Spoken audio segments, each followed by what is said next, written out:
Hampton is burned. Suddenly the flaming torches were seen, and new development dominates this area.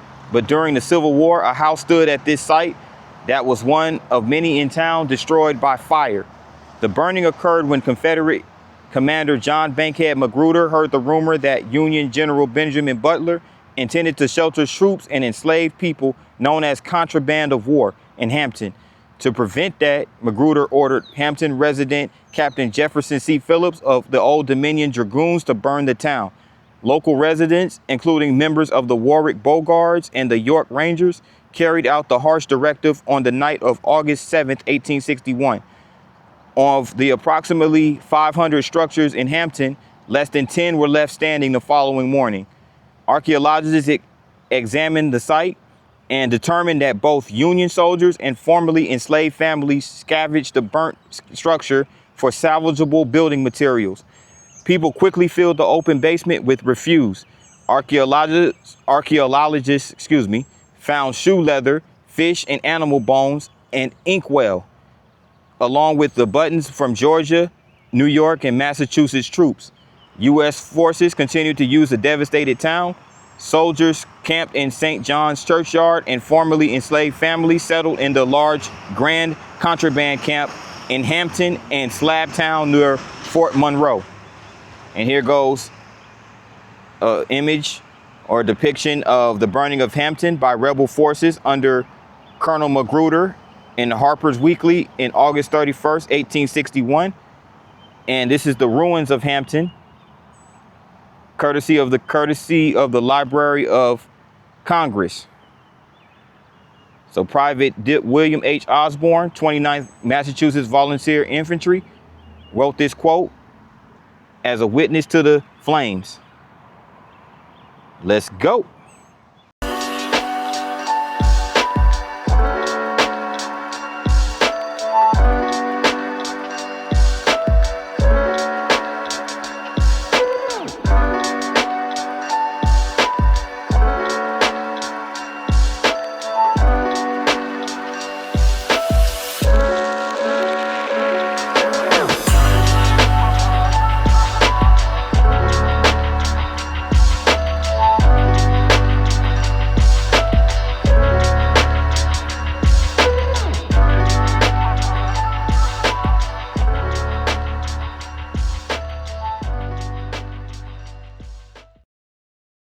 Good morning, viewers and subscribers.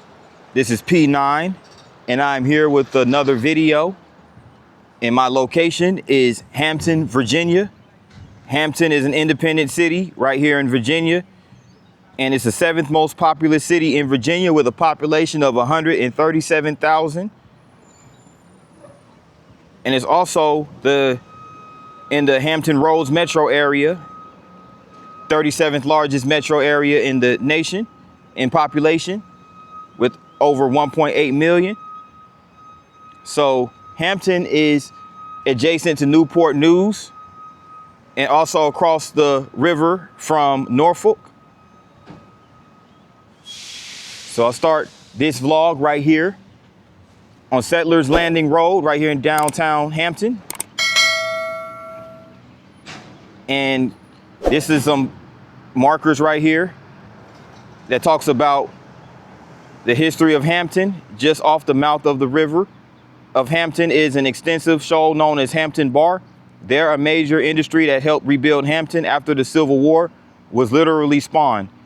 J.S. Darling, or James Sands Darling, an industrious New Yorker who had arrived to make his fortune in 1886, was advised by old timers that the bar was not a good place for planting and harvesting oysters, but he knew they were wrong.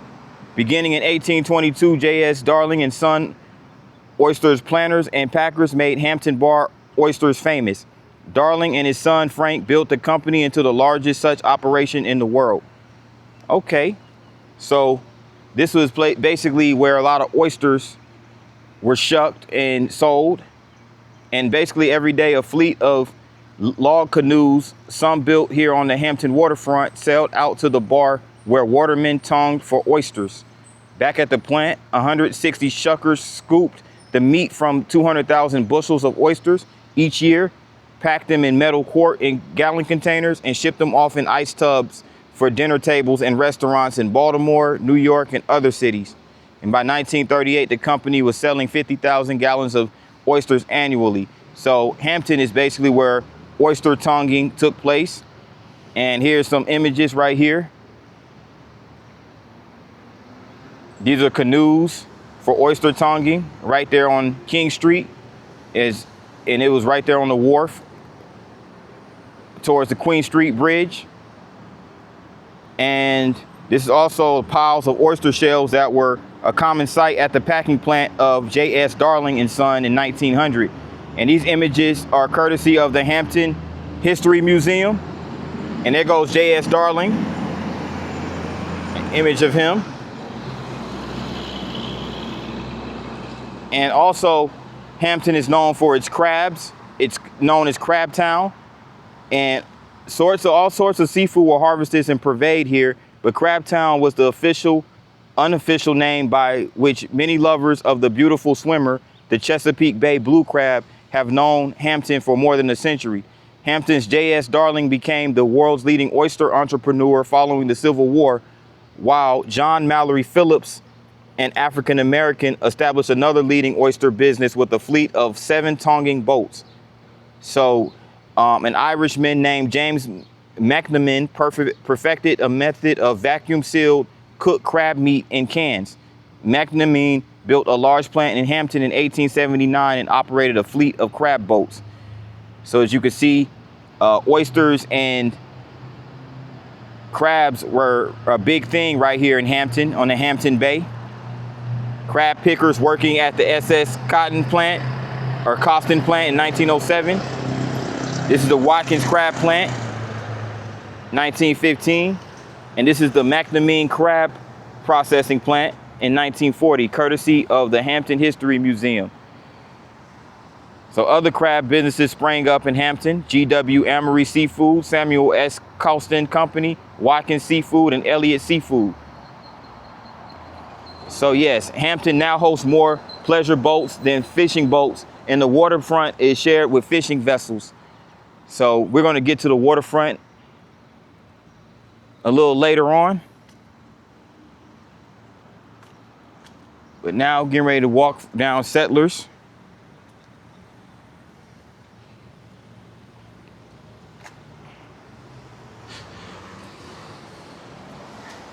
It's a really nice morning out this morning. It's in the upper 60s. So not bad.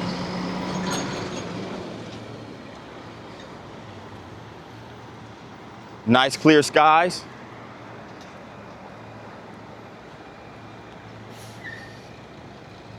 And over across the street here, you have the Langley NASA Visitor Center, Virginia Air and Space Science Center.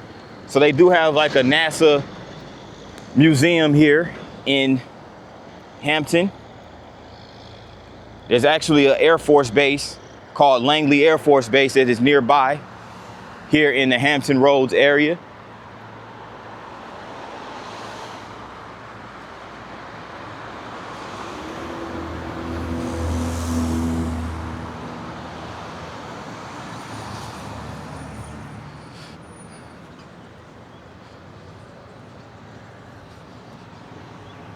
And there goes those crabs. There's a mural of a bunch of crabs and oysters. We just went over the history of crabs and oysters right here in Hampton. Really nice mural of these crabs, oysters, and starfish. And this is by Lauren Webb. Lauren Webb did this mural back in 2019.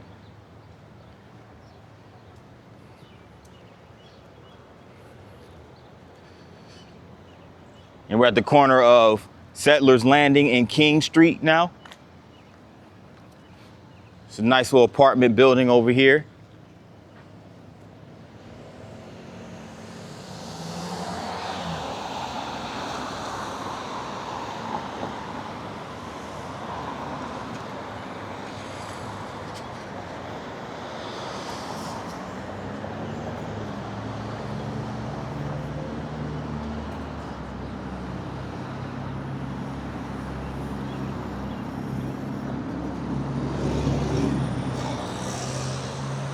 Waiting to cross the street over here. Standing in front of the Virginia Air and Space Science Center, NASA Langley Visitor Center. It's a really nice facility, architecturally speaking. And let me go on over here to these markers. Now, this right here is a marker for Dorothy Johnson Vaughan. Dorothy Vaughan was a mathematician who graduated from Wilberforce University and was a member of Alpha Kappa Alpha sorority. During World War II, she left her job as a teacher to work for the National Advisory Committee for Aeronautics, later NASA, at the Langley Memorial Aeronautical Laboratory near Hampton. She was assigned to the West Area Computing Unit, a group of African-American women responsible for processing aeronautical research data. In 1949, Vaughan became NASA's first African-American supervisor. She excelled at the Fortran computer programming language and contributed to the Scout Launch Vehicle project, a crucial component of the space program, before retiring in 1971. So shout out to Dorothy Johnson Vaughan for her accomplishments. And here's a couple of other engineers and aerospace engineers, black women. We have Mary Winston Jackson. Mary Jackson was an aerospace engineer who was born in Hampton and graduated from Hampton Institute in 1942. The National Advisory Committee for Aeronautics, later NASA, hired her in 1951 to become a human computer in the segregated West Area Computing Unit at Langley Aeronautical Laboratory. In 1958, she became NASA's first African-American female engineer. Her research focused on airflow around aircraft, and she contributed to Projects Mercury and Apollo. Jackson later worked to advance the careers of other female engineers and scientists. And she was also a member of Alpha Kappa Alpha Sorority, Inc., a Girl Scout leader, and a volunteer in many civic organizations. So shout out to Mary Winston Jackson for her achievements. And last but not least, we have Miss Catherine Coleman Goebel Johnson. Catherine Johnson was a mathematician who graduated from West Virginia State College and was a member of Alpha Kappa Alpha Sorority, Inc. She was a teacher before the National Advisory Committee for Aeronautics, later NASA, and hired her in 1953 to work in the segregated West Area Computing Unit at Langley Aeronautical Laboratory. Soon transferred to the Flight Research Division, she performed crucial calculations for path-breaking mission, including the U.S.'s first manned space flight in 1961 and the first orbital space flight in 1962, and the first manned moon landing in 1969. Before retiring in 1986, she also worked on the space shuttle. President Barack Obama awarded her the Presidential Medal of Freedom in 2015. So that's huge, because she was the only one living during, out of all three of these engineers, she was the only one who was living in 2015 when she was awarded the Presidential Medal of Freedom by Barack Obama. Now, Dorothy Johnson Vaughan, Mary Winston Jackson, and Catherine Goebel Johnson were also prominently highlighted. And it was a movie that came out a few years ago called Hidden Figures. Hidden Figures showcased these accomplishments. And that movie had, I believe it was Taraji P. Henson, Octavia Spencer, and Janelle Monáe. They played the three women astronauts and engineers. So that was a really good movie, right, by the way. If you haven't seen it, go check it out. My favorite part of the movie, it was hilarious. I mean, the whole movie was good, but it was hilarious when the dude was asking Taraji's character if she was a Russian spy, and her response was, "No, I'm not Russian." It was hilarious how she said, she's like, "No, I'm not Russian." But go check out Hidden Figures, a really dope movie. But yeah, this is some more markers. This is just about Langley Field, creating the Air Force and discovering aerospace. In December 1916, the U.S. Army purchased land 4 miles north of here to build an airfield to use jointly with the National Advisory Committee for Aeronautics. During World War I, the Army trained air crews and tested aircraft there. In 1921, Brigadier General Billy Mitchell led bombing trials from Langley to demonstrate that air power could destroy battlefields, or battleships rather. So yeah, it was really a lot of history associated with the aerospace right here in Hampton.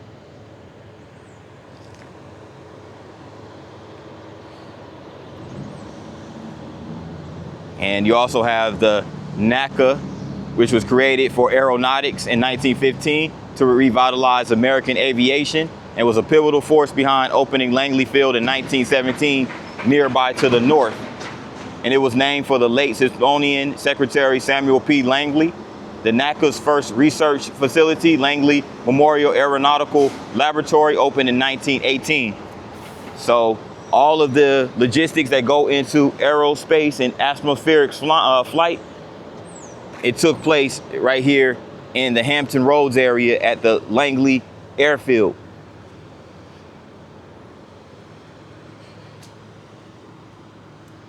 Pretty cool history, I must say.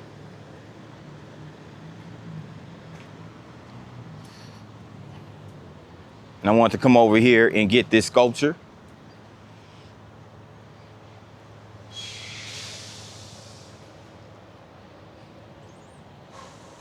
And this right here is a sculpture of, it says, a settler who came to these shores with the promise of a new life and forged a land of freedom and opportunity. Yeah, they invaded, that's for sure. They definitely invaded. And here's a sculpture of what looks like the African slave holding a scythe in his hand. And African, we were not brought here as immigrants, but our labor helped build this place called Hampton. Yeah, absolutely. The whole country, as a matter of fact. And here is the Indian, the Native American Indian. And the Indian is with open arms. We welcome strangers to our homeland and taught them how to live off the land.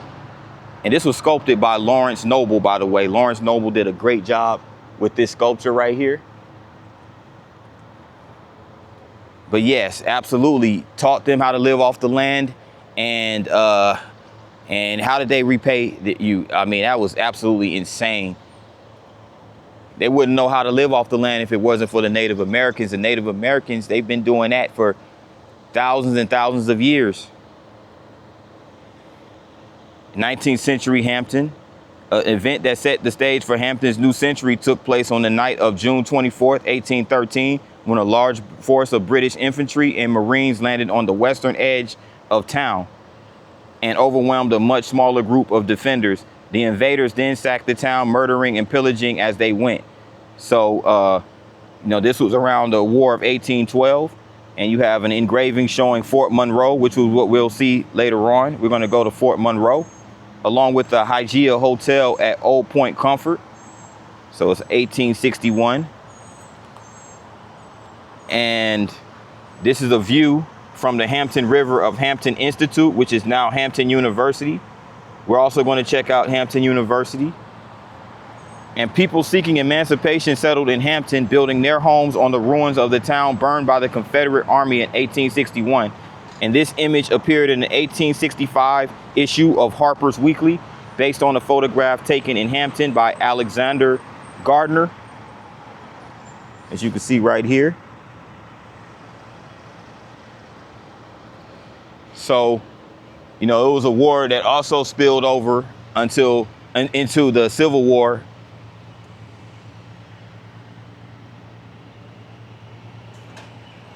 And of course, Hampton was Virginia's most important town, as it was where it was here where tobacco was harvested and cropped and sold. So a lot of the slave labor was harvesting and picking tobacco. And, you know, here's a history of that.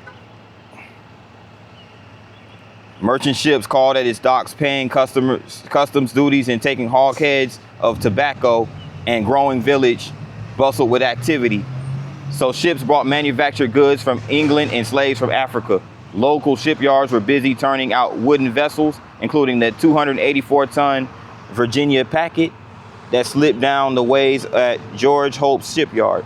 The busy port became a magnet for pirates and was most notorious of the time Edward Teach, known as Blackbeard, who owed his comeuppance to the town. So in 1718, a Royal Navy squadron sailed from Hampton and cornered Blackbeard and his brigands near Ocracoke, North Carolina. So yes, it was a very fierce battle that took place in the 1700s. And you have an artist's rendition of the Battle of Hampton during the American Revolution. The drawing was published in Mary Tucker McGill's 1873 school book, The History of Virginia. And this is the King Arms Tavern building, which appeared years after Hampton's colonial heyday. And also you have a German stoneware Western Wall tankard excavated in Hampton, and these large mugs were commonly used in taverns. So tobacco at one point in time declined and the main port shipped to Norfolk. The formerly dominant seaport became a small village. And this on this stone right here, it says explore Hampton from sea to stars in commemoration of the 400th anniversary of the city of Hampton. And this was back in 2010. So Hampton was established in 1610. Wow, super old. 400 years. Hampton History Museum Association. The citizens of Hampton: John and Marjorie Holt, Susan Joseph, Calvin and Evelyn Pearson, Molly Joseph Ward, and Richard and Nancy Stowell. Okay. 17th century Hampton. So it's just some more history on the 17th century. Jamestown settlers came on the Strawberry Banks in 1607, and it was received by native villagers and ended up breaking bread and smoking tobacco with them.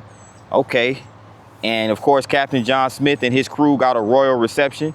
As he put, we were never more merry, nor fed on more plenty of good oysters, fish flesh, wild fowl, and good bread. So yes, those Native Americans definitely broke bread, and you know, and this is where tobacco production took place, painted by Sidney King for the 350th anniversary of the settlement of Jamestown, courtesy of the National Park Service. And this is also where this is an engraving where the town of Pomiak, an engraving by Theodore de Bry, based on watercolor paintings by John White, depicted native inhabitants near the failed English colony at Roanoke. The denizens of this village shared many cultural ties to the native groups of the Chesapeake region, and the village of Kecoughtan probably appeared quite similar to those seen by English party landing at Strawberry Banks. And you had the slipware of plate inscribed 1668. This is a fragment that was unearthed during archaeological excavations of the trading plantations of Thomas Jarvis, who was a ship captain, merchant, and tobacco planter. The plantation was located near today's intersection at King Street and Pembroke Avenue. So there you have it. A lot of Africans were shipped through Fort Monroe and Elizabeth City, North Carolina as well. So this is a really nice park over here. A lot of history in Hampton. And we're barely 20 minutes into the video.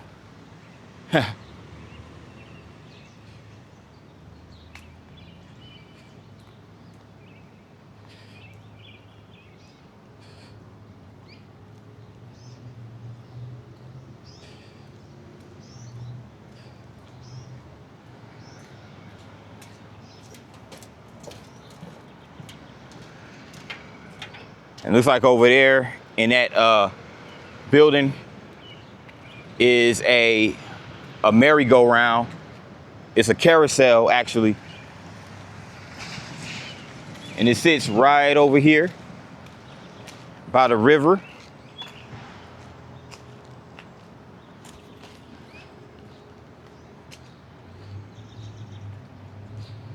So you see all these ships over here. This is like the Marina, if I'm not mistaken.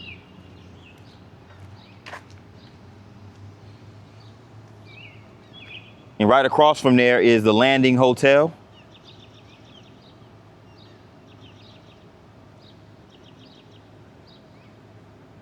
So this is actually the Hampton River.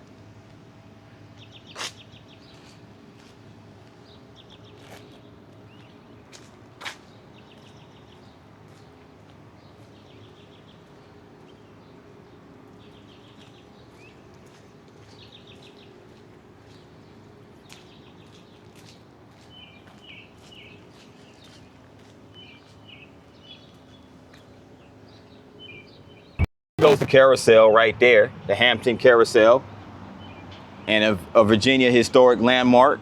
And this was built by the Philadelphia Toboggan Company in 1920, and it was located at the Buckrow Beach Amusement Park from 1921 to 1985 until it was purchased by the city of Hampton in 1985 and completely restored in 1991. So this was taken actually from the Buckrow Beach Amusement, as mentioned, and there was a grand opening held for the restored Hampton Carousel on June 30th, 1991.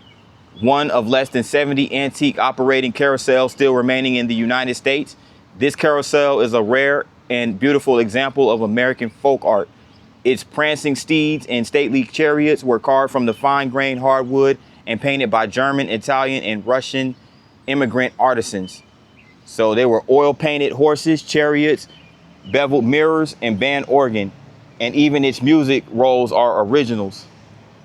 So R&F Designs of Bristol, Connecticut had restored the carousel, and it was also a contribution of locals, citizens, and civic leaders right here in the city of Hampton that helped with the restoration process and bring this back to the city. So yeah, this is just a marker of, and this is back in when it was in the Buckrow Beach Amusement Park shown here, and this was 1931.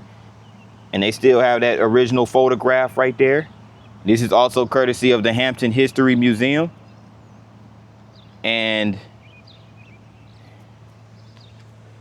a lot of history right here. Daniel Muller.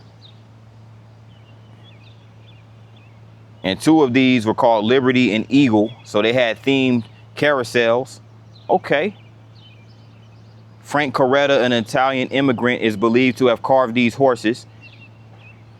So Frank Coretta, and the 48 intricately decorated animals, 32 of them jumpers moving up and down. So yeah, it was a really, really dope carousel back in the day. It must have been a main attraction because, you know, usually they don't really take an amusement ride or any type of main attraction and restore it like that unless it was very popular back in the day.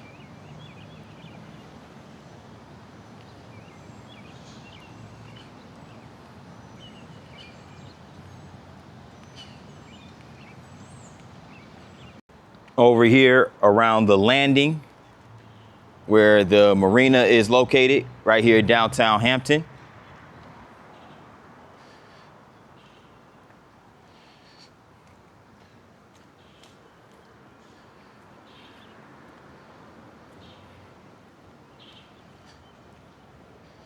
So it's a few hotels in this area right here.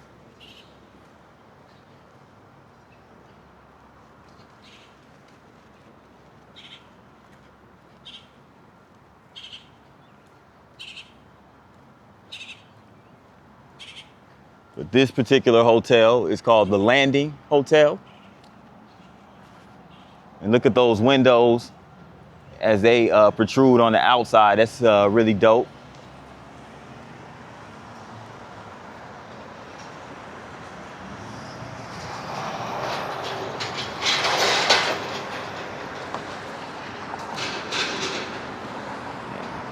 And heading that way is the Booker T. Washington Bridge that carries I-64 eastbound. You can see there's some cars coming from that direction, to and from that direction.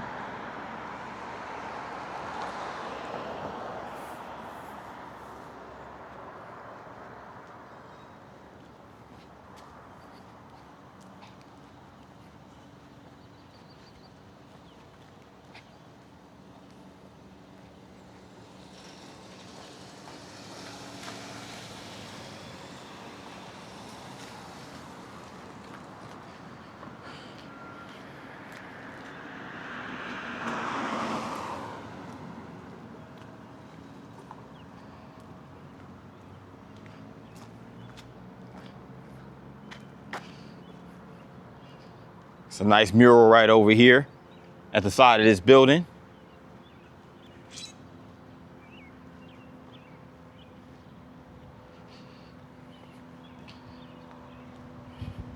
I don't know, it looks kind of abstract, but I do see, it looks like some trees right there. It goes a mailbox right there.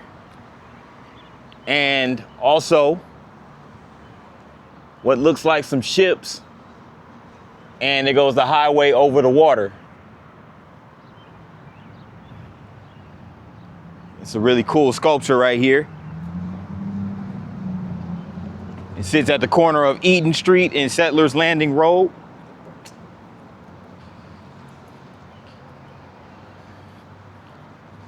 Go to trees again, and check this out. Top right-hand corner, there goes the moon. This is really dope right here. And it was put together by Ali Bling Art in 2018. Shout out to Ali Bling Art for this beautiful piece right here. It's always good to have artwork that catches your eye.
I would walk down Queens Way, but they have this side of the street blocked off with road work.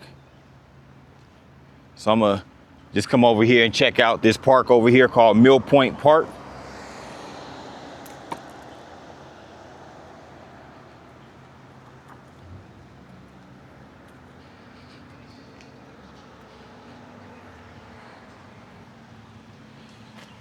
And this was once what's called Sims Eden Academy, which is a free school to educate and teach the children. Here it is right there. And the first principal of the Sims Eden Academy, his name is H. Bonneville. And here's the academy classroom, 1904. And it was one of the first free public schools in America, located what is at now a wooded acre north of Tabbs Creek near the boundary of Langley Air Force Base and NASA. And archaeologists have unearthed a number of artifacts, including numerous writing slates. And the school was established by a man who could neither read or write. Wow, that's big. Benjamin Sims donated 200 acres of land and 8 cows to be used for a free school to educate and teach the children of the adjoining parishes of Elizabeth City and Poquoson, from Marie's Mount downward to the Poquoson River. So yeah, that was a pretty cool service, providing services in regards to education, donating land in order to build one of the oldest public schools in America.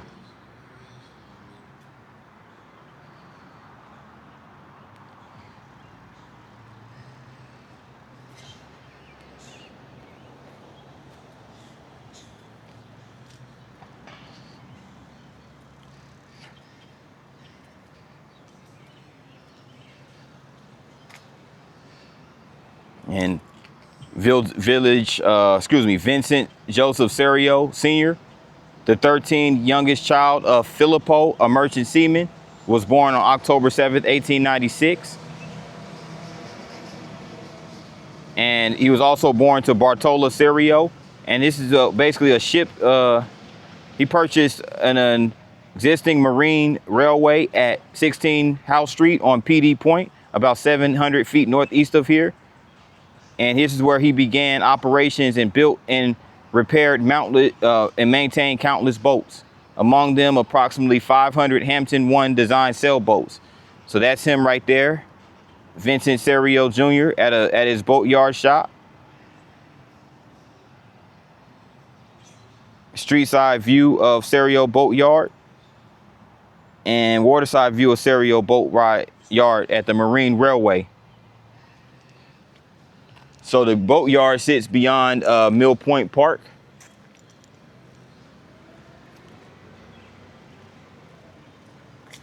Standing outside of Hampton City Hall. It's an interesting structure right here.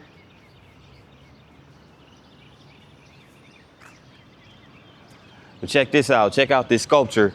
It's called First from the Sea, First to the Stars. It's a nice sculpture. It looks like a dude holding a fishing net, and he's also aiming for the stars. And there's also an anchor right there. So this was gifted from the citizens of the Commonwealth in Virginia in commemoration of the 375th anniversary of the city of Hampton in 1985. And check this out. Holding that fishing net, aiming for the stars. Really nice. And this was sculpted by Barry Johnston in 1986. As you can see right here, he has his name engraved there. Definitely make your mark on a beautiful work of art. Shout out to Barry Johnston for that sculpture that sits right in front of Hampton City Hall.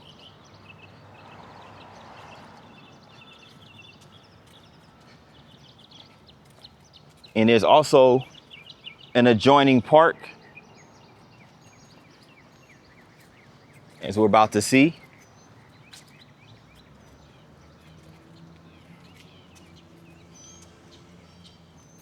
Now, Hampton does have a lot of nice landscape parks. And even the waterfront park is nice.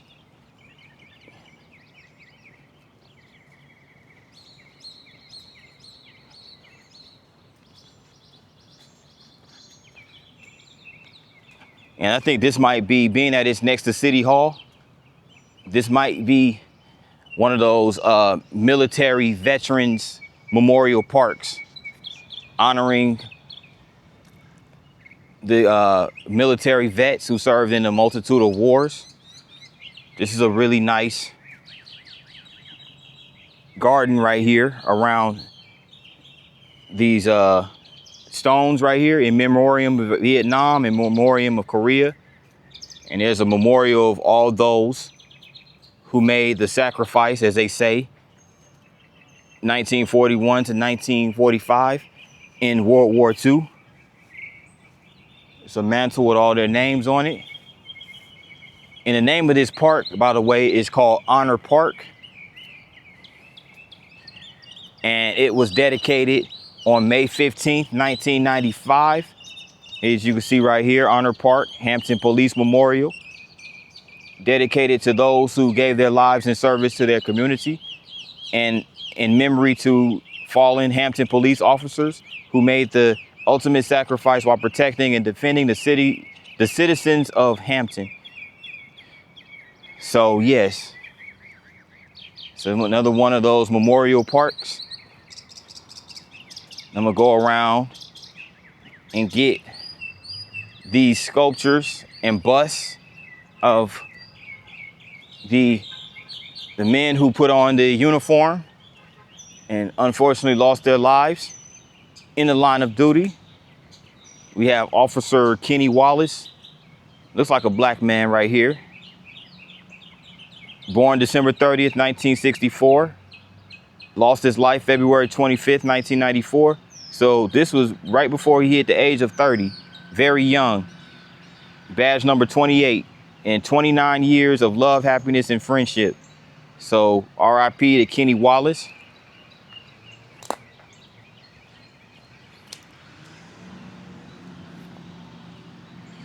And right here, you have another fallen officer, Officer Mark Curtis D. Cooper, born August 19th, 1952, and perished on May 22nd, 1975, badge number 81. And his quote is, "If you love something, set it free. If it comes back to you, it is yours. If it doesn't, it never was." And he too was very young. He was only like 22 years old. Wow. That's super young.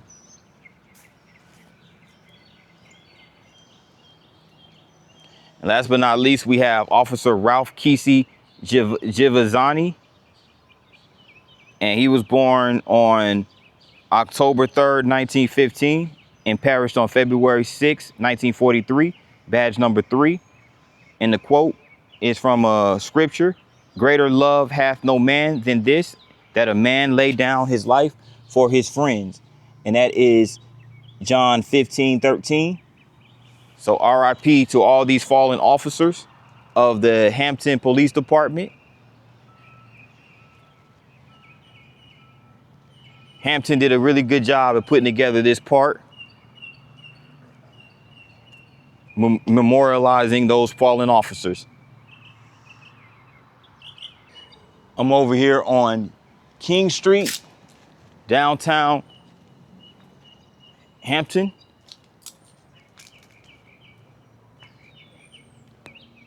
King's Way, actually. And this is the press building right here. And in front of it is this nice, interesting looking sculpture right here.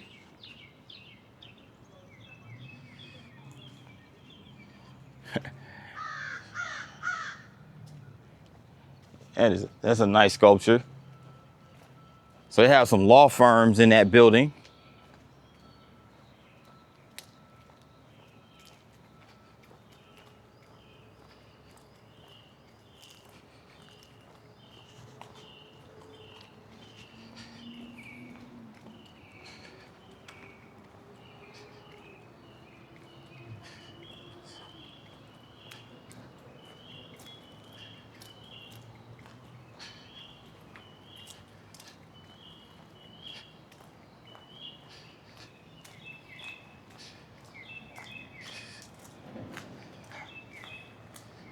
It's a courthouse right here.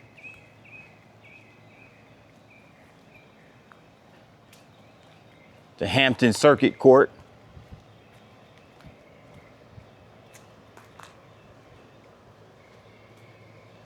Oh, actually, the circuit court had relocated to 237 North King Street. Okay. Okay, so this is the old courthouse. But this marker says the first courthouse served Elizabeth City County, one of 8 counties established in 1634. In Hampton, the county seat. It was probably near the second church site of Elizabeth City Parish, now the property of Hampton University.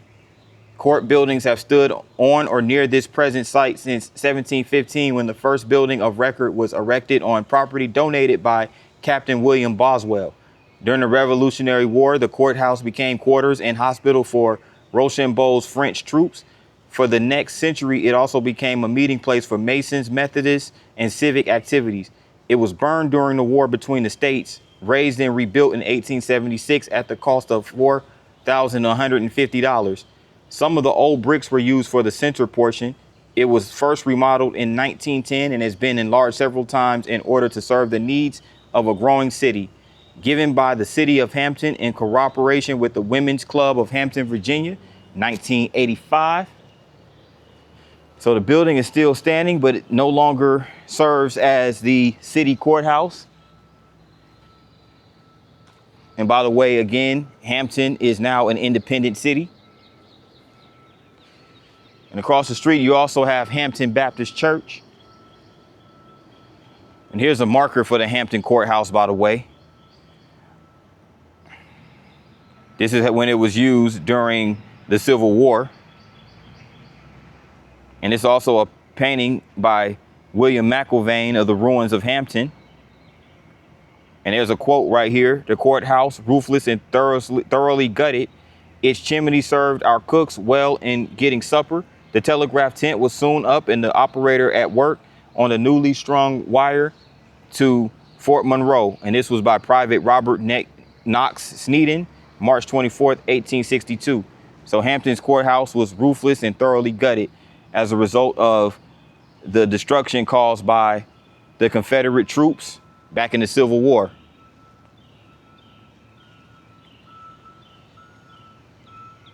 And let me go across the street over here to this Baptist church. Now, this Baptist church was established in 1791.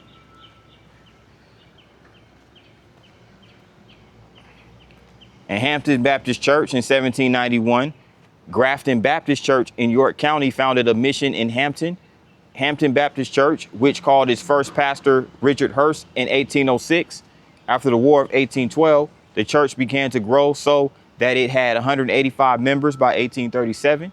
During this period, the church purchased the present site and had 500 members by 1844.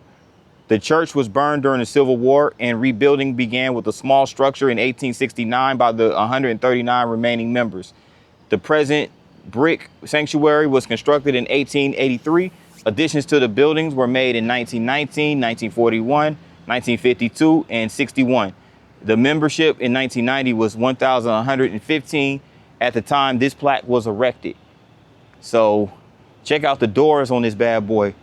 Things are shiny as a mug. I can see my reflection in that bad boy. It's really dope.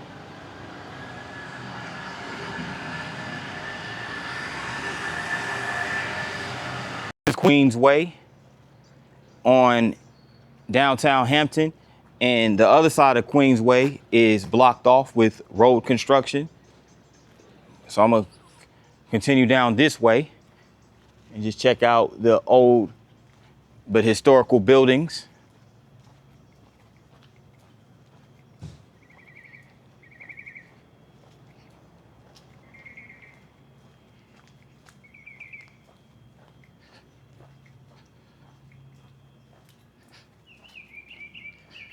So the way I see it, I think Hampton Roads, or excuse me, Hampton, Virginia, did most of the seafood, oysters and crab and stuff like that. And Newport News did a lot of the shipbuilding.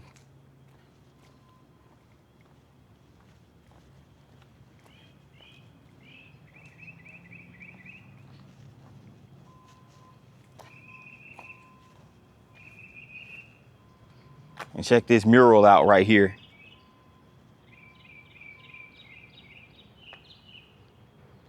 Looks like a mural of a ship. It's really, really nice. I can't tell who did it though. Didn't see no names.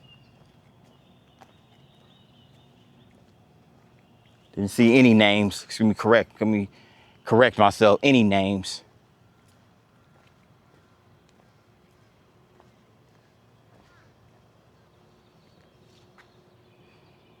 Nice sculpture right there.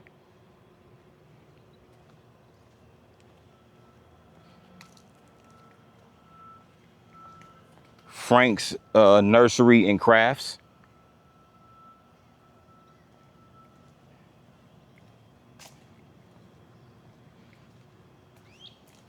Hampton USO. So just basically a bunch of, it's like a United States service organizations. They have 2 locations in Hampton, one for whites and another for African Americans during World War II. So it's just a bunch of officers in the military.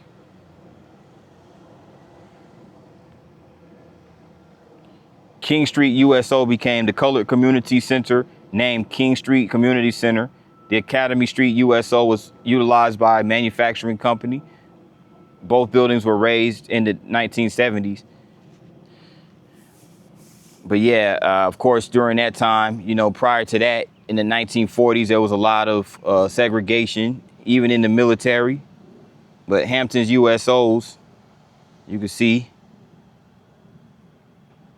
grand opening 1985. People dancing, the organization. Okay. Images courtesy of Mike Granville and the USO of Hampton Roads.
And this building right there is the Hampton History Museum.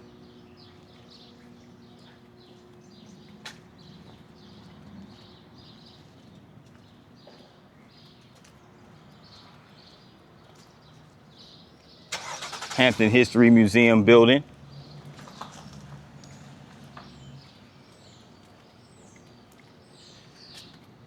And it's across from some apartments over there.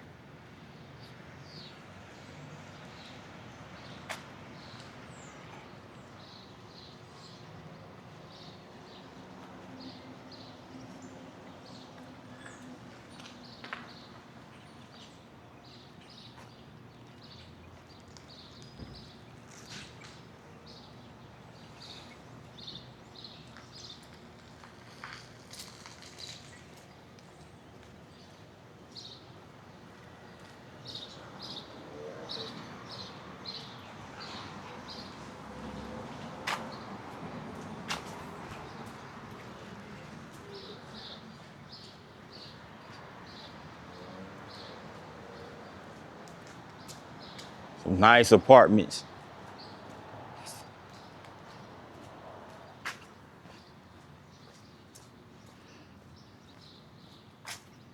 Wonder how much they run on a monthly basis.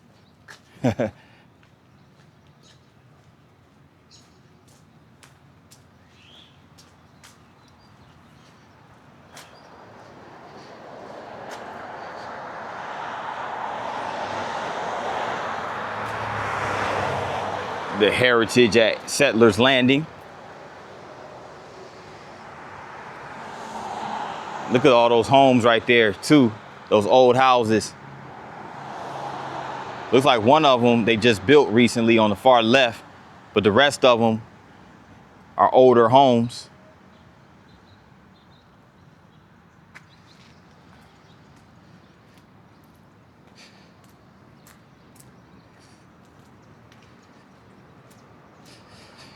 But yeah, that does it for downtown Hampton. But I have more footage from the city, so stay tuned. Now I'm over here across the Hampton River from downtown, over here on this river front, over here by this cafeteria, and this is the campus of Hampton University, historically black university here in Virginia. And this particular location along the river brings back memories, fond memories. And why, you may ask? Because about 8 years ago, this is where me and my mother, when I came to visit the Hampton Roads area, we came out, we was hanging out one afternoon right here, Hampton.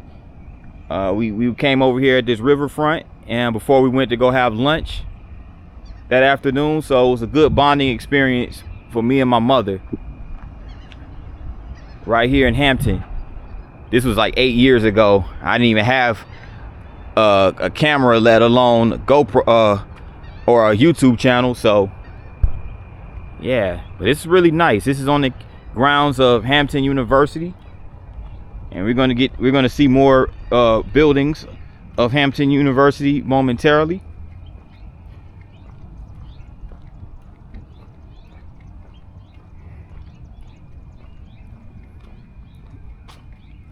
But Hampton University was founded as a historically black research university in 1868. Well, actually, it was founded as an agricultural and industrial school back during that time.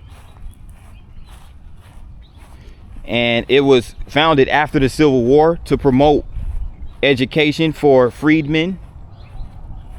So, again, a lot of history associated with this university.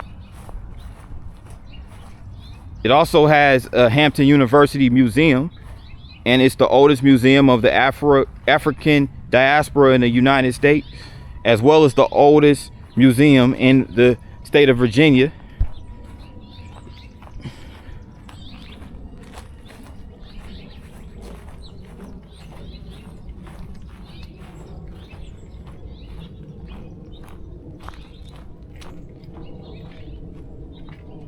Here's one of those buildings right here. And me and my mom, we always found it nice that this university is located right next to the river. So it's called the Hampton River once again.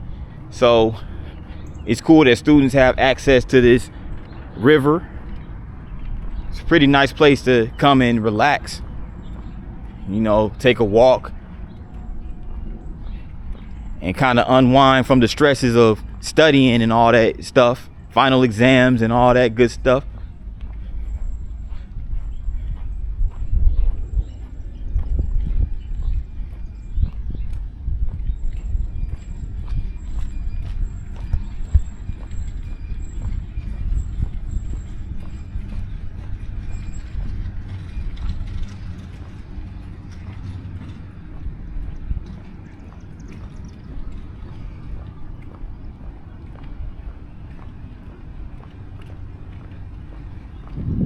Yeah, check out this campus right here.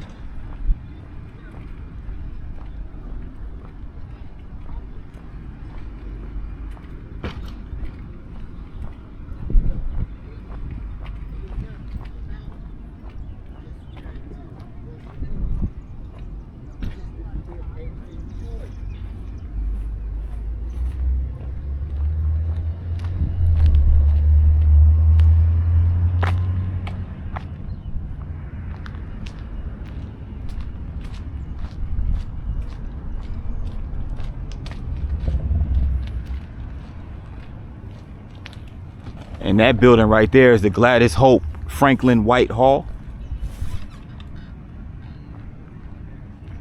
It looks like a relatively modern building. But this right here, this building is very old. It actually looks like it would be like one of those older high-rise apartment buildings that you would see in like a downtown urban area. But it's called the Hattie McCrew Towers. It's a residence hall, of course.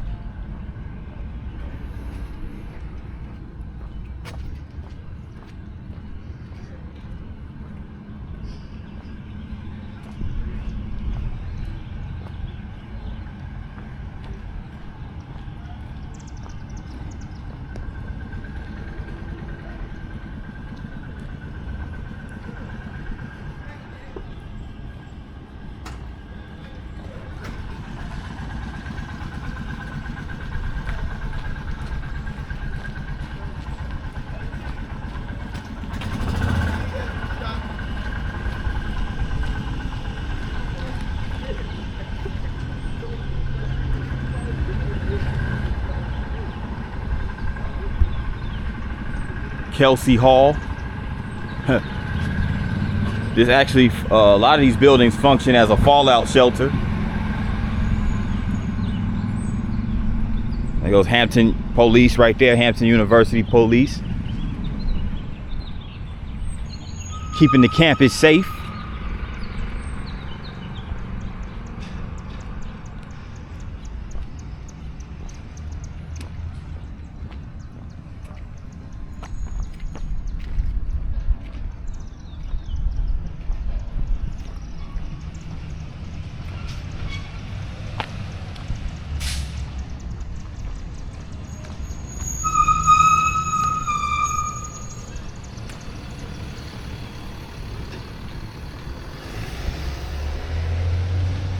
And this is Mooring's Alumni House right there.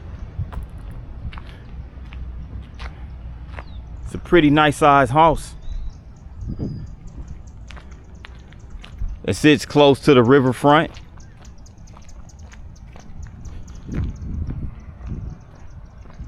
Here's another residential hall right here. So it looks like this part of the campus is where a lot of the residence halls are. This is the Margaret Twitchell Residence Hall.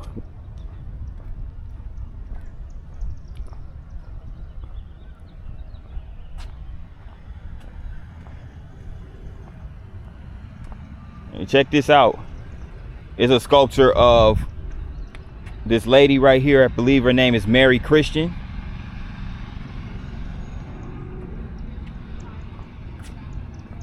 And here's a sculpture right here of a gentleman holding a football. His name is Clarence Jap Curry. So apparently these must be people who are associated with Hampton University. It's pretty cool.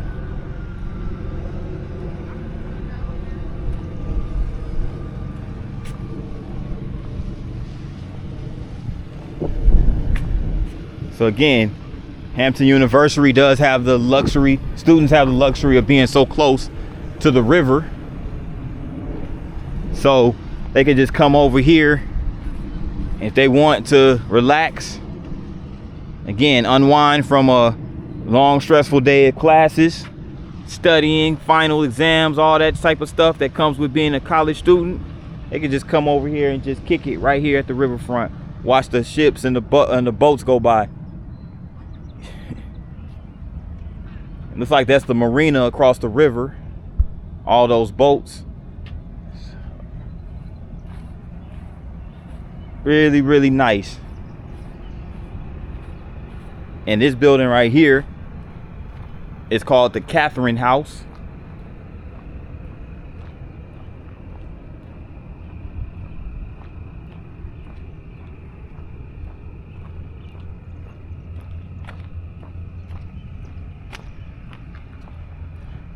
I don't even, is that building even still occupied by anything? Is it used for anything? I mean, it looks like it's on its last leg, to be honest.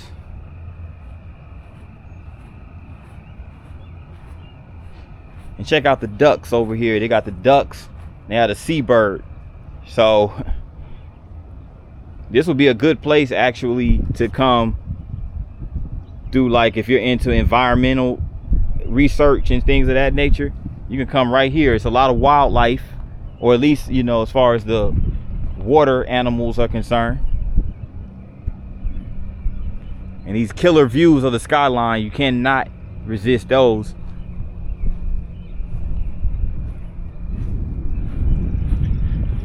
This right here is the John S. Kennedy Residence Hall. Again, you can see how old the building is. And again, it's John S. Kennedy, not John F. Kennedy. Not to be confused with the president, former president.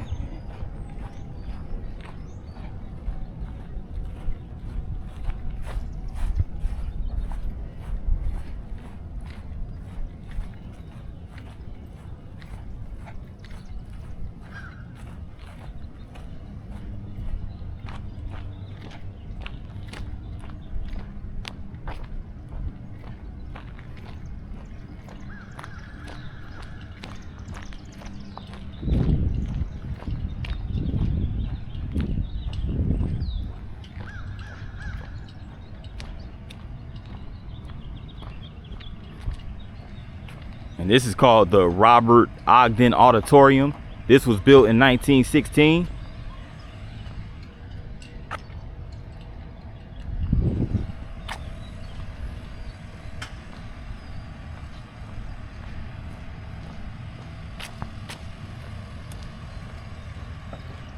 Robert Ogden Auditorium.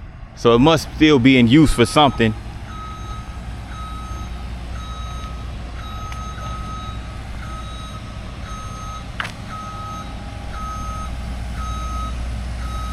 Let me see.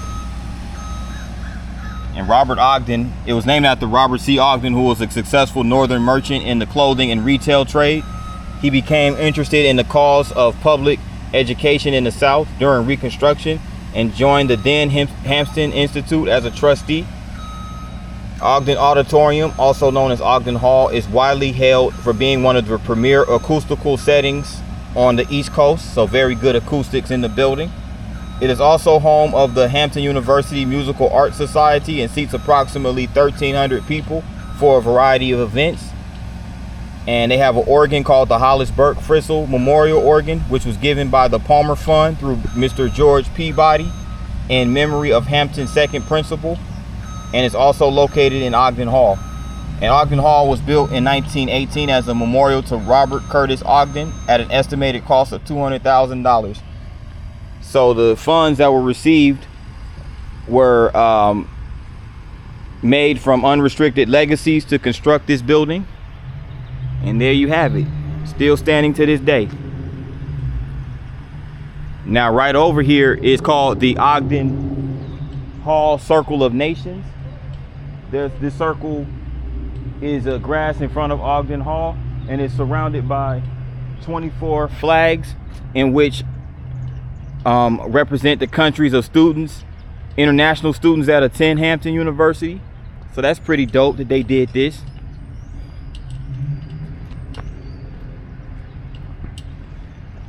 This is really nice. Hampton University, I got to give y'all props. Hampton University is not only an institute, but it's like a museum as well. It's like a historical type thing.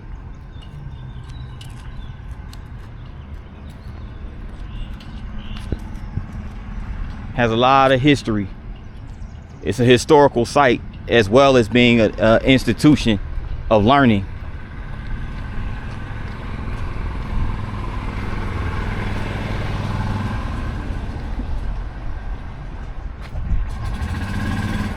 Let me circle back over here real quick before I proceed over to that side of the campus.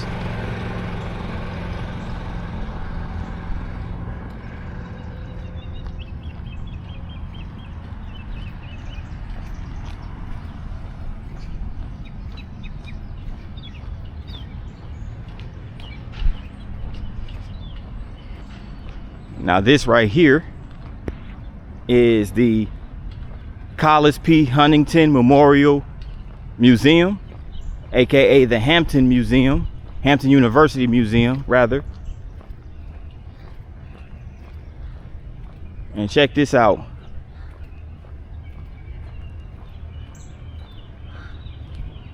The Hampton University Museum is the oldest African American museum in the US, and they have this year-long festival called the Vault, or the Creation. Well, they have the Vault that's opening in the fall of 2025, and they also have this event called the John Biggers Dance of Creation that started April 13th, 2025 and runs all the way till April 10th, 2026.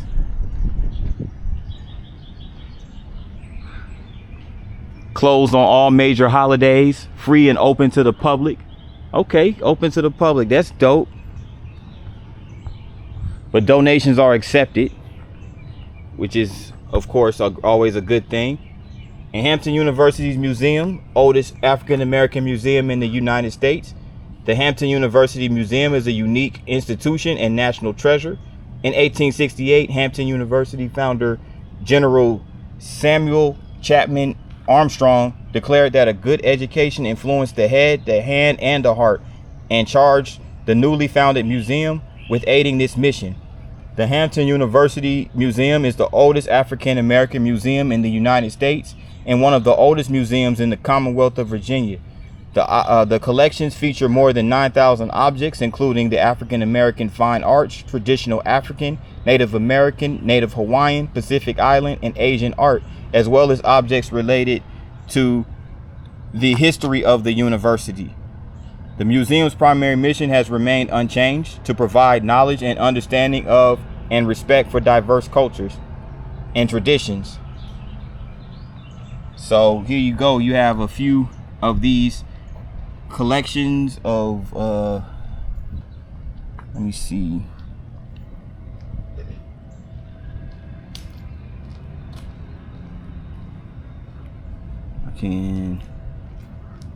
I can hardly tell what this is right here. Okay, it says, with the 1894 acquisition of 2 paintings by Henry Tanner, including the banjo lesson, the Hampton University Museum established the world's first collection of African American art.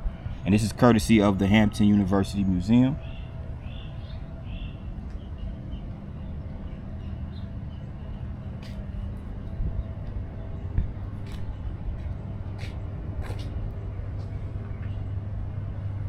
All right, cool.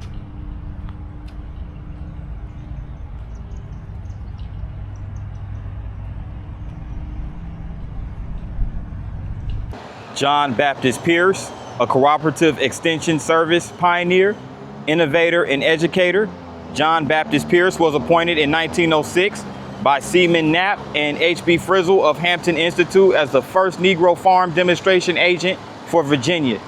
Pierce served for 35 years as district agent for Virginia and North Carolina and as the United States Department of Agriculture field agent for the upper southern states. Pierce's Live at Home and Community Improvement Program was a unique innovation which helped many rural Virginians raise their standards of living. I'm about to go check out this statue. It honors Booker T. Washington. And this is a meditation garden and sculpture which were given by the people of the Commonwealth of Virginia. So we're gonna go check out Virginia native Booker T. Washington.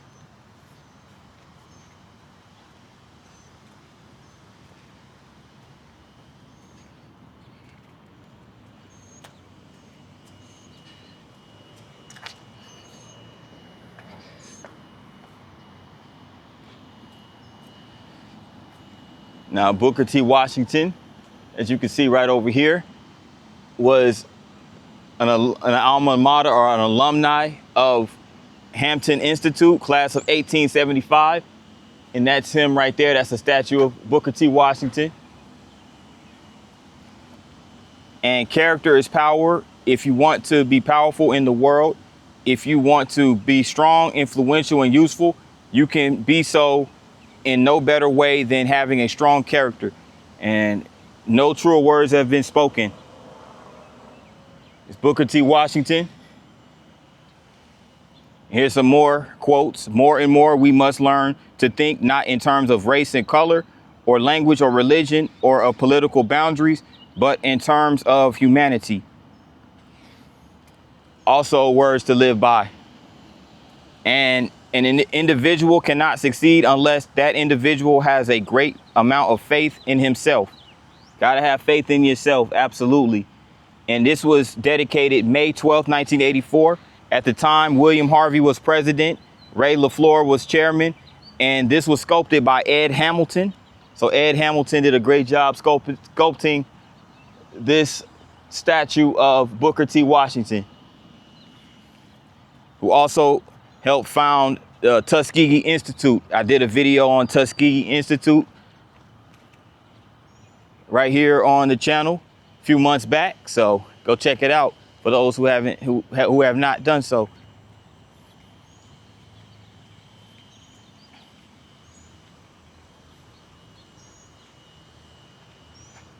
I'm over here by the athletic facilities of the campus. And this is like a little park over here, a gathering area. Apparently it must be where the fraternities and sororities have their little areas and whatnot. And this right here, this brick building, is possibly the student center. It looks like it might be the student center where a bunch of students just gather. It may have athletic facilities in there, workout facilities and things of that nature.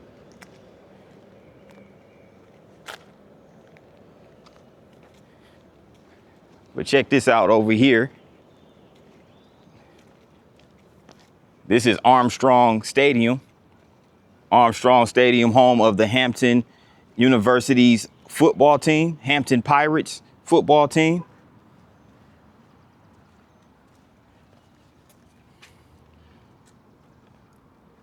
And it looks like it's underwent some type of renovations within recent years.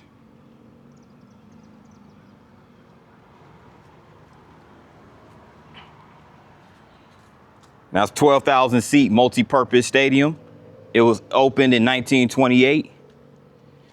And actually the most recent renovation was back in 1998, but it was expanded in 1999. So the original design of the stadium was provided by William E. Lee, who also graduated from Hampton's Building and Construction program. So he did the original design for the stadium. Of course, over the years, it has been reconfigured, renovated, obviously due to the fact that it was built in 1928. But the football stadium also sits next to this tennis stadium. So we have tennis courts.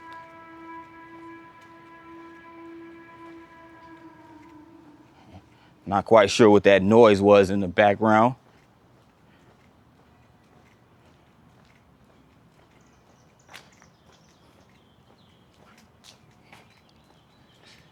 But yes, this is Nelson Screens Tennis Stadium.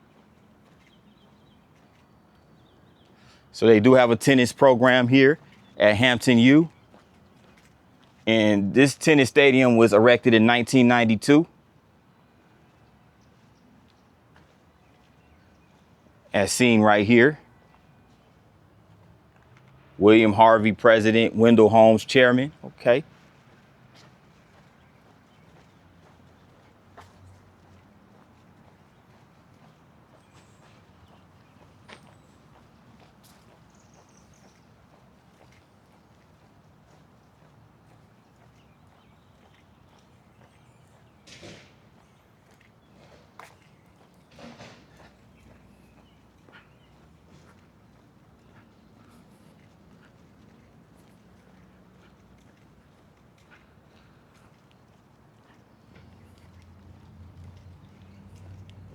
And there goes the tennis court right there.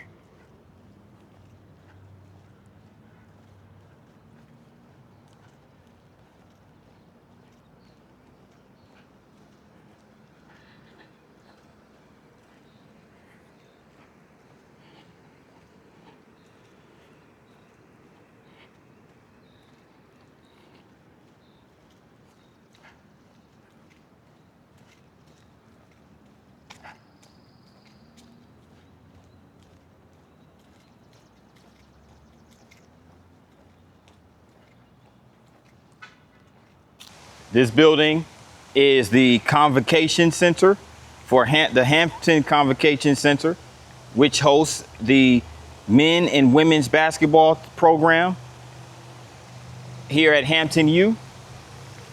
It was built in 1993. And it also replaced Holland Gymnasium, which holds women's volleyball matches and tournaments.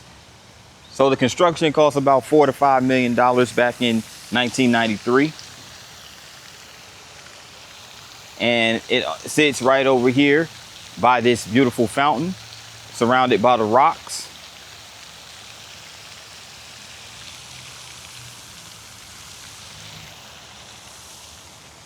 So this is Convocation Center right here on the Hampton campus. And I got one more stop on Hampton U's campus before moving on to the next phase of the city of Hampton. This historical site right here on the campus of Hampton University It's called the Emancipation Oak. It's a historic landmark here on Hampton's campus. As you can see, the branches are literally touching the ground on this. It reminds me of that tree in, what was it, Jacksonville, Florida. It's pretty much the same thing. And in January 1863, here under an oak tree, newly freed African-American students listened as Emancipation Proclamation was read aloud. Union General Benjamin Butler's contraband of war decision at Fort Monroe in 1861 anticipated that day, enabling hundreds of enslaved African Americans to reach freedom in the Union lines. Pre-war slave codes had forbidden the enslaved from being educated, but the increasing number of refugees camped here prompted the establishment of schools which the newly freed eagerly attended. Mary Peak, a freeborn African American, had boldly disregarded pre-war laws and taught enslaved people to read in her home near the Hampton Academy.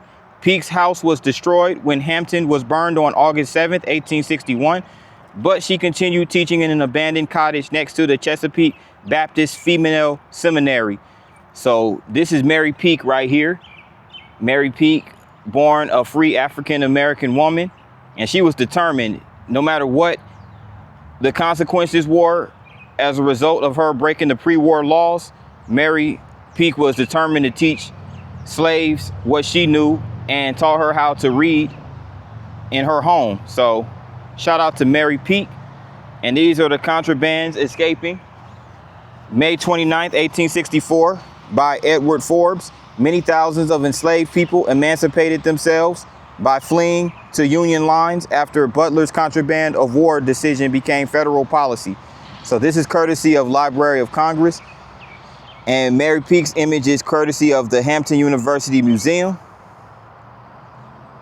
And in 1863, Benjamin Butler used government funds to construct a school that accommodated 600 students. Known as the Butler School, the frame building was constructed in the shape of a Greek cross next to the Emancipation Oak. And in 1868, General Samuel Chapman Armstrong founded Hampton Normal and Agriculture Institute adjacent to the Butler School. So the Butler School was actually over here right next to this Emancipation Oak. And we're going to keep on walking down this way because we're going to run into the Butler building down here. And also, this is a National Historic Landmark, dedicated as such in 1974.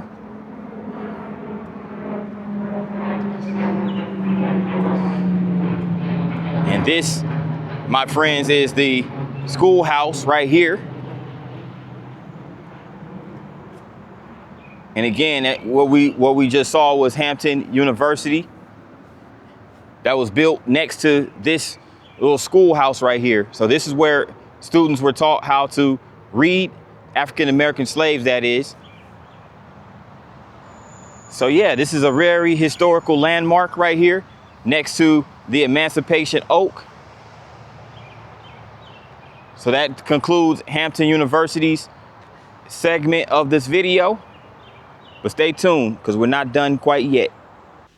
For the final leg of this Hampton vlog, I'll be driving around Fort Monroe. Fort Monroe is a former military installation. It also has Fort Comfort, Old Point Comfort. And the first spot that I've encountered is this historical building called the Chamberlain, which was a former hotel named after John Chamberlain, who was a famed restaurateur and original owner of the building. So that's it on the right, that big building. It's called the Chamberlain. And it was renovated. It was renovated to become it was renovated from a hotel to a luxury retirement community. So that's what the Chamberlain building serves as right now.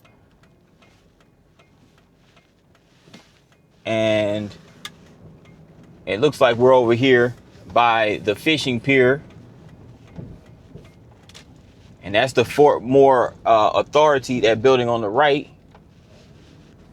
And you also have the Fort Moore Visitor Education Center right over there. So again, this is a former military installation. So you're going to see a lot of what looks like military housing, or what was used as barracks and military housing.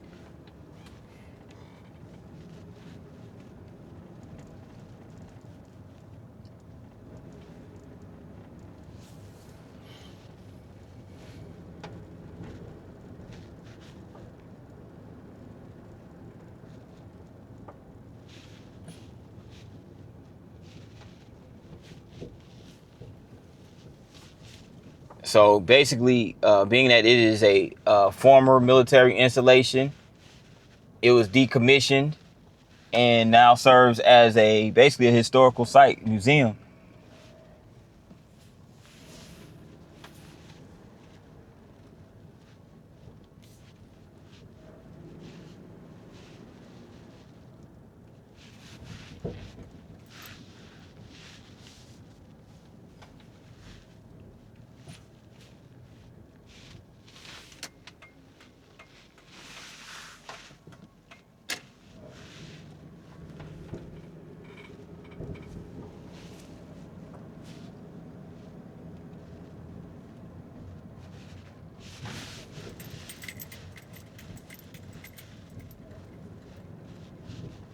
And that is the arsenal for Fort Monroe. So the arsenal, it was occupied by a machine shop. And a lot of ammunition was produced in those particular buildings.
Check out that water. Really nice view of the water from over here.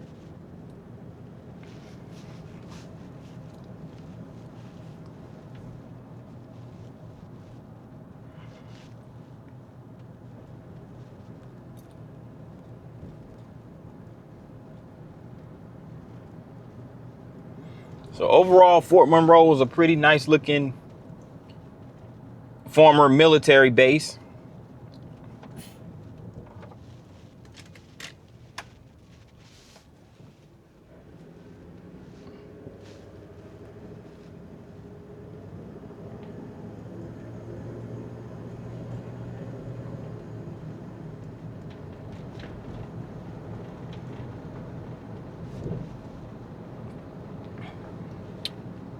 And that would pretty much draw this video to a close. I just wanted to do a little drive through of Fort Monroe.